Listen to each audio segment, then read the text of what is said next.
What is up, guys? Alex from Lakey Wargames here, and welcome to today's Ossiarch Bonereapers tactics video. Today we're going to be going over the lore of Ossian Sorcery, which is the spell lore in the battletome for the Ossiarch Bonereapers, and just seeing how good of a spell lore this army has.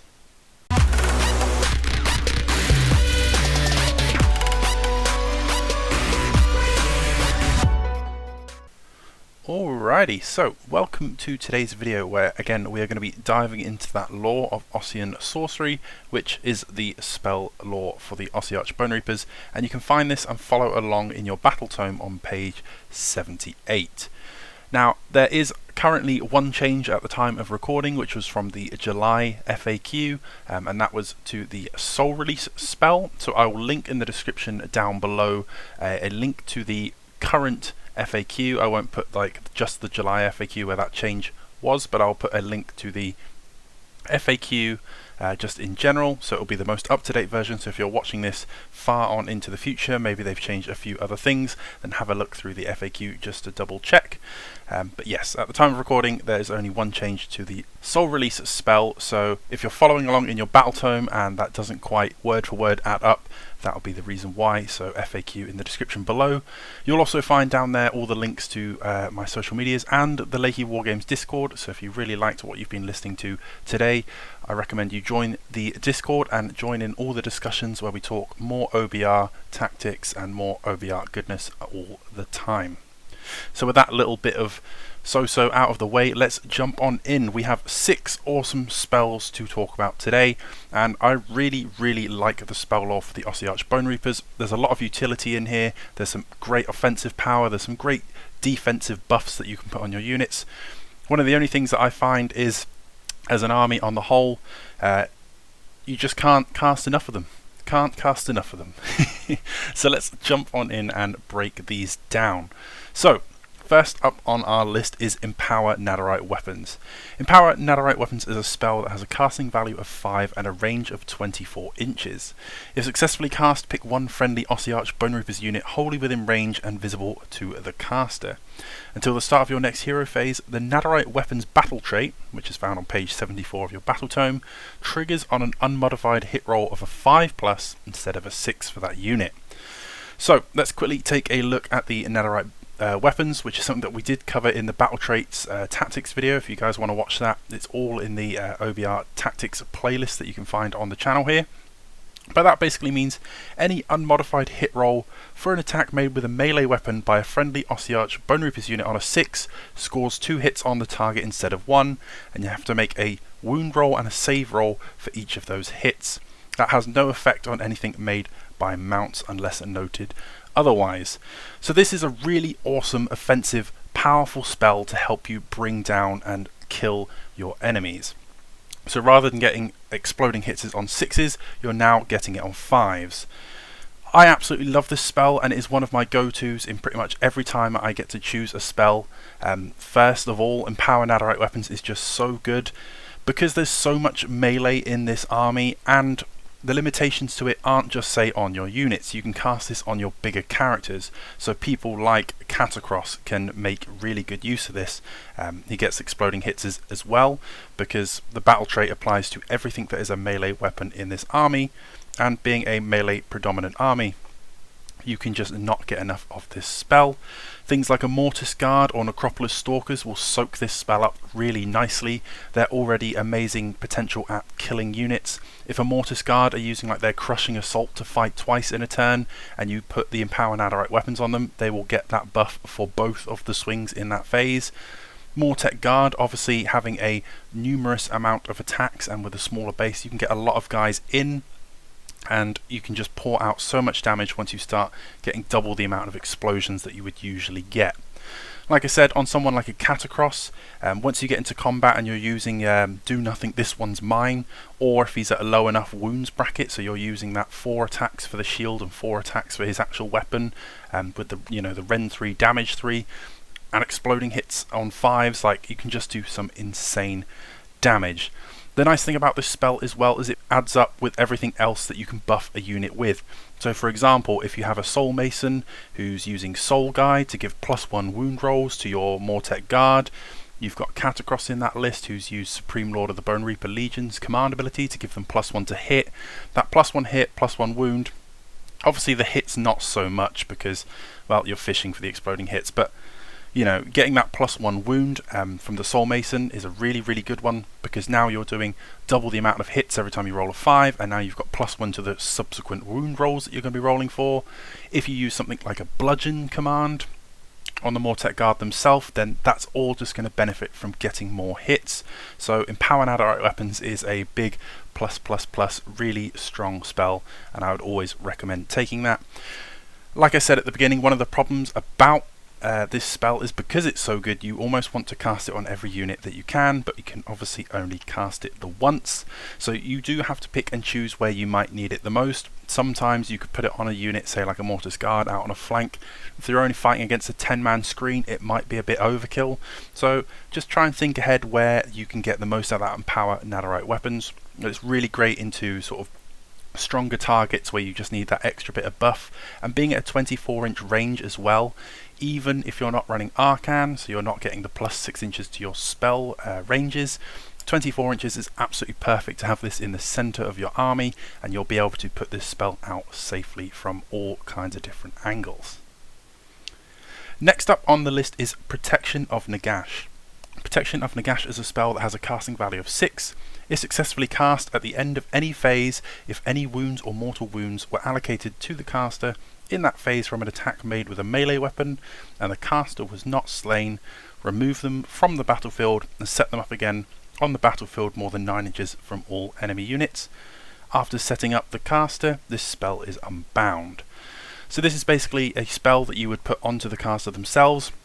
If they get hit by a melee attack and are not killed, then you get to redeploy them anywhere on the table more than 9 inches away from all enemy units, and the spell goes away. So it's kind of like you put this on something, say like a Soul Mason or a Bone Shaper. They get tagged in combat, someone hits them, you can then teleport away. If the enemy had multiple units that were piling in and looking to try and take out that hero of yours, then you can teleport away to safety, and those other units won't be able to swing against that hero. It's quite a situational one, but if that situation does come up, it's absolutely great to have in the back pocket. You can do things like in the current General's Handbook, if you've got Spellcasting Savant, this can absolutely save your hero, like I said, if they get mobbed by multiple units. Obviously, certain heroes like a Bone Shaper has only got a 4-up save and a sort of 5 wounds, so a lot of things that get into them will usually try and kill them in one hit. But if you've got multiple spells to cast and you have like Arcan in your army or a Soul Mason, this is where it gets more useful, because if they get into a bad situation, obviously they have the Lawmaster ability, so they know all of these spells, so you're not wasting a choice on your army list picking this for a very situational pick. And they can just put that on themselves if you see that bad situation incoming. You might get double turned or something like that. Then it's just a great sort of thing to have with those Lawmaster spell casters to try and keep your generals alive. Next up on our list, number 3, is Reinforce Constructs. This is a spell that has a casting value of 5 and a range of 18 inches. If successfully cast, pick one friendly Ossiarch Bonereapers unit wholly within range and visible to the caster. Until your next hero phase, that unit has a 4+ ward save against mortal wounds. Now that is a really, really strong spell. Obviously from our battle traits section we all get Deathless Warriors, so everything with the Ossiarch Bonereapers keyword in our army will have a 6+ ward anyway. The main thing with Ossiarch Bonereapers is we get a lot of power, defensive power, through our ability to save stack and make our armor saves really strong. So things like a Mortis Guard, you know, being on a 3+ save naturally, being able to go to that 2+ with an all-out defense, or a Mystic Shield. Someone like a Catacross then being able to put another +1 save on top of them to, you know, counter a lot of rend. One thing you will find is if you get hit really heavily by mortal wounds, it will really hurt you, because losing that sort of 2+ stacked save and then all of a sudden just going down to your 6+ usual ward save will really hurt, and all of a sudden your guys that were really resilient to normal attacks will start falling to mortal wounds. So having Reinforced Constructs is a really, really strong spell that you can put on something like 6 Mortis Guard, who have now got a 2+ sort of save that's, say, immune to like Rend 2, and now they have a 4+ ward save against mortal wounds. And even against those attacks that would have to try and get through the 2+ save, you then still have your 6+ ward save after that. And on top of all of that, obviously you have your healing, so having something like this spell really stops the enemy sort of one-shotting any of your units. Even something like 3 Immortus Guard or 3 Stalkers with this on, you know, you're now ignoring 50% of the damage that anything with heavy mortal wounds is going to be doing to you. And a lot of the things in the game that do heavy mortal wounds with a decent projection are usually more expensive units, so the enemy is really going to have to think twice about going into the thing that you've now put the reinforced constructs on. This spell can also be something really good to put on something like your Gothizzar Harvesters if you're wanting to keep them around a little bit longer. They are usually something that is a big target of mortal wounds because they're only 10 wounds, so being able to put something onto your Harvester will now make your opponent have to commit more resources to taking them out.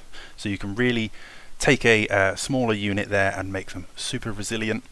Reinforced Constructs is a really good spell for doing that. Next up on the list is Drain Vitality, and this is probably my joint favourite with Empower Netherite Weapons, just because this is a really fun spell. So Drain Vitality has a casting value of 6 and a range of 18 inches. If successfully cast, you pick 1 enemy unit within range and visible to the caster. Until your next hero phase, subtract 1 from hit rolls for attacks made by that unit, and subtract 1 from save rolls for attacks that target that unit. So that is really strong, especially for a casting value 6 and a range of 18, which can be boosted to 24 if you are running Arcan in your list, making 1 enemy unit -1 to hit and also having -1 to their save rolls. And that's from any sort of damage. That's not just, say, the caster puts this spell on them, and if the caster does any attacks to them, they're -1 to save rolls. It's just -1 to save rolls for anything that targets that unit. So if you put this onto, say, a big block of like 20 Chaos Warriors, you could then shoot them with a Mortek Crawler or the Gothizzar Harvester's attacks, and it's like, in essence, having an extra rend onto your damage, because not only would you, say, have the rend 2 from your Cursed Steel attacks, but they're now also -1 to their save rolls, so in essence it's like hitting them with a rend 3 weapon. Same when you go into combat there, it's like, you know, say your Mortek Guard, usually rend 1, if you were to bludgeon, so you're now rend 2, and those Chaos Warriors are hit by Drain Vitality, it's now like you've got rend 3 Mortek Guard. Again, in this current General's Handbook, everybody knows getting Hoarfrost off and making something that isn't usually good at rend suddenly become amazing at rend. Being able to combine Drain Vitality with Bludgeon in a different combination of ways like that is absolutely awesome. I have a guide up on the channel, I'll link that in the description below, about making the Gothizzar Harvester great again as a combat monster, and there is a little combination that we use to get our Harvester, Drain Vitality being one of those pieces, and you can make the Harvester in essence rend 5 by doing so.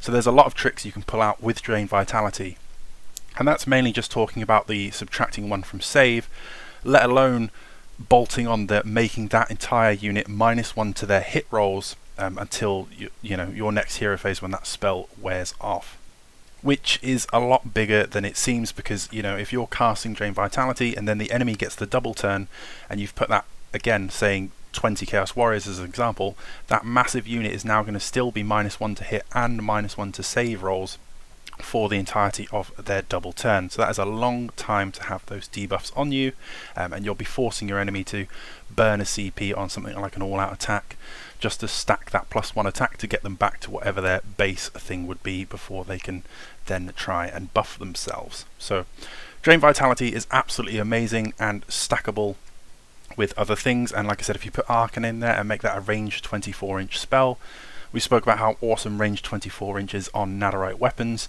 so being able to put that debuff out can be absolutely frightening onto a big enemy scary unit. Next up on our list is Mortal Contract. Mortal Contract is a spell that has a casting value of 7 and a range of 18. If successfully cast, pick 1 enemy unit within range and visible to the caster. For the rest of the battle, roll a dice at the end of each phase in which any attacks made by that unit inflicted damage on a friendly Ossiarch Bonereaper unit. On a 3+, that enemy unit suffers D3 mortal wounds. you cannot pick the same enemy to be affected by this spell more than once per battle. Now that is quite a wordy spell, but basically in essence is you cast it onto a enemy unit, and anytime they deal any damage via attacks to an Ossiarch Bonereapers unit, at the end of that phase you roll the dice, they take d3 mortal wounds. So this is absolute value if you can cast it on someone who is able to attack in multiple phases. A really good example of this would be like a Khorne Bloodthirster. If they spend any Blood Tithe or use any of their abilities to say fight in the hero phase, and they attack an Ossiarch Bonereapers unit and slay something, then you get to roll for that damage check. So on a 3+ in the hero phase, they'll suffer d3 mortal wounds. If it's one of the Bloodthirsters that has a ranged attack, I think some of them has a roar and one of them's got like the big whip. So if they then attack you in the shooting phase, and again say they killed a couple of Mortek Guard or a Death Rider for example, with that ranged attack, then you get to roll again in the shooting phase, and then if they pile in and fight you in the combat phase, then you get to roll for a third time that phase. So that's kind of the big win that you want. If you've got something that's fighting in the hero, the shooting and the combat phase, then obviously you get 3 chances to roll that 3+, and if you get all of them, you're doing 3d3 mortal wounds in a turn, just from casting a spell on them, and that spell lasts until, well, the rest of the battle, until the end of the thing. So the nice thing about that spell is you can cast it, say turn 1 you cast it on the big scary Bloodthirster, then turn 2 you might cast it on the other big scary Bloodthirster they've got, and now they both kind of have that ticking time bomb spell attached to them for the rest of the battle, which is really nice. Of course, trying to cast spells against Khorne is a challenge in itself, but if it happens, it is great. Just one thing to note about this spell though is it doesn't stack multiple times if the enemy attacked twice in the same phase. So for example, if someone has, like the Immortus Guard for example in our own book, uses Crushing Assault to fight twice in a combat phase, you don't get to roll 2 dice for fighting because it's only if they slay something in that phase. So it doesn't matter if they kill 1 or if they kill 20 models in the combat phase by fighting once or twice, you only roll once per phase if they've slain any models. So you really, again, get value out of this spell if the enemy is attacking you across multiple phases, and because it is specifically for attacks, it needs to be combat, like melee or ranged attacks, and spell damage unfortunately doesn't work against this, so not great against wizards that are going to be in the backline trying to burn you down with spells. But against those big fighty heroes that can pile in and fight out of phase, you will get absolute value out of this. A bit like Protection and a Gash, I probably wouldn't take this on your casters as the out and out spell on your list, but having this on those Lore Masters, so Arcan the Black and a Soul Mason, you can get some really good utility value out of this spell as and when it arises. And lastly on our list of the Lore of Ossian Sorcery spells is Soul Release. Soul Release is a spell that has a casting value of 5 and a range of 12 inches. If successfully cast until your next hero phase, enemy reserve units and enemy summoned units cannot be set up within range of the caster. The range of this spell cannot be modified and must be measured from the caster, even if an ability would allow you to measure it from elsewhere. So this is again a really cool but very situational spell. If you're fighting against someone who has a lot of reserve, so something like Stormcast, you know, where they go up in the sky and they thunderbolt on down, or against summoned units, so SOULBLIGHT Gravelords will absolutely hate you for this one. Usually most things have a setup restriction of not being allowed to be within 9 inches of you, but you now push them back even further to a range of 12 inches. So it's already hard enough usually to charge from that 9 inches away. Maybe they get +1, 2 to their charge, which makes it to a 7, which is on average a lot better. But if they're now starting from 12 inches away and only get +2 to their charge coming out of reserve, that 10-inch charge is really going to make your hero think twice about trying to get into a bubble near that hero.